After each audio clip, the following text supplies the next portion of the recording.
ஹே guys, last week Sunday சின்னக்கா வீட்டுக்கு தான் போயிருந்தோம். அன்னைக்கு சின்னக்கா வீட்டுல எல்லாருக்கும் விருந்து. அம்மாவையும் என்னையும் காலையிலே வர சொல்லியிருந்தாங்க. ஆனா அம்மாக்கு கொஞ்சம் வேலை வந்ததுனால நாங்க போனதே 12 மணிக்கு மேலதான். நாங்க போகும்போதே பெரியக்காவே எல்லாம் சமையல் வேலையும் முக்காவாசி முடிச்சுட்டாங்க. சோ அம்மாக்கும் பெருசா வேலை இல்ல. அதுவும் பெரியமாலாம் இருந்தாங்கன்னா அம்மாவை முக்காவாசி வேலை வாங்க விடவே மாட்டாங்க. பெரியமாவே எல்லாமே பண்ணிடுவாங்க. அப்படியே வெளியே வந்தா மாமா ஏதோ பட்டாசு வெடிச்சிட்டு இருந்தாங்க. என்ன பட்டாசுன்னு கேட்டா துப்பாக்கியில போட்டு வெடிக்கிற ரோலாம். அது என்னமோ புதுசா ஃபிளவர் டிசைன் எல்லாம் வந்திருக்கு. ஆனா சவுண்ட் பயங்கரமா கேட்டுட்டு இருந்துச்சு. அப்படியே கிளம்பி சித்தி வீட்டுக்கு போயிருந்தா வஷாவையும் கூட்டு வந்துடலான்னு. புது வீட்டுல தான் இருக்கேன், அங்க வந்து கூட்டுக்கோன்னு சொல்லியிருந்தா. அங்க போய் பார்த்தா சித்தி மட்டும் தான் இருந்தாங்க. அவ ஏதோ அங்க பொருள் எடுக்க போயிருந்தாலும் என்னையும் கொண்டு போய் அங்க விட்டுருன்னு இருந்தாங்க. முன்னாடி நாள் தான் சித்திக்கு வீட்லயே போட்டுக்கிற மாதிரி ஒரு செப்பல் வாங்கியிருந்தோம். சைஸ் சின்னதா இருக்கு, போய் மாத்திட்டு வாங்கன்னு சொல்லி என் கையிலேயே கொடுத்துட்டாங்க. சின்னக்கா சித்தப்பா சித்தி எல்லாரும் இன்வைட் பண்ணிருந்தாங்க. ஆனா அவங்களுக்கு வேலை இருக்கிறதுனால சித்தியும் சித்தப்பாவும் வரலன்னுட்டாங்க. கசின்ஸ் எல்லாம் ஒன்னா இருக்கலாம்னு சொல்லி சின்னக்கா வஷாவையும் தனியா இன்வைட் பண்ணிருந்தாங்க. சோ நான் வஷாவை மட்டும் வந்து கூப்பிட்டேன். ஆக்சுவலா விருந்து வந்து என் அக்காக்கும் மாமாக்கும் கல்யாணம் ஆனதுக்கு அப்புறம் ஒரு விருந்து வைப்பாங்களே, அந்த விருந்து தான் இன்னைக்கு. ஆனா ஏதாவது வீட்டுல விருந்து வைக்கிறோம் அப்படின்னா இன்னைக்கு எல்லாருமே ஒன்னா சேர்ந்துடுவோம். அப்படி அன்னைக்கு யாராவது வர முடியல, வேற பிளான்ஸ் இருக்கு அப்படின்னா ஓகே நெக்ஸ்ட் வீக் வச்சுக்கலாம் அப்படின்னு சொல்லி அப்படி பிளானே மாத்திடுவாங்க.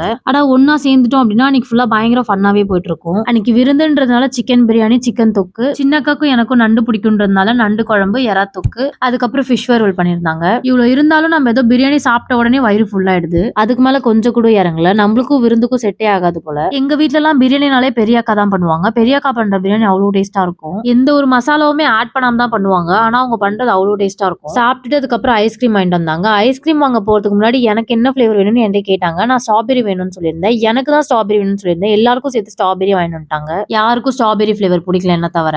இவதான் என் அக்கா. பெருசா வீடியோல வந்தது இல்ல. கேமரா எடுத்தாலே ஓடிடுவோம் அந்த பக்கம். அப்படியே ஈவினிங் ஆனவுடனே நானும் வஷாவும் பாண்டி வந்துட்டோம். செப்பலை மாத்திட்டு வந்துடலான்னு. செப்பல் எக்ஸ்சேஞ்ச் பண்ணியாச்சு.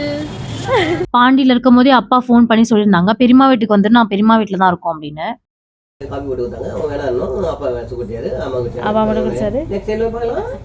பெரியமா வீட்டுக்குள்ள கூட போல, வெளியே நின்று பார்க்கும் போதே அவரோட குரல் அப்படி கேட்டுட்டு இருக்கு. என்ன மாதிரி மிமிக்ரி பண்ணி எல்லாத்தையும் காமெடி பண்ணிட்டு இருக்காரு. ஆனா என்ன என்னோட நல்லா பண்ணியிருந்தாரு. பெரியமா வீட்டுக்கு போய் டீ எல்லாம் குடிச்சிட்டு அப்படியே வீட்டுக்கு கிளம்பியாச்சு. இந்த மாதிரி வீடியோக்கு நம்ம சேனலை சப்ஸ்கிரைப் பண்ணி வச்சுக்கோங்க. நெக்ஸ்ட் வீடியோல பார்க்கலாம்.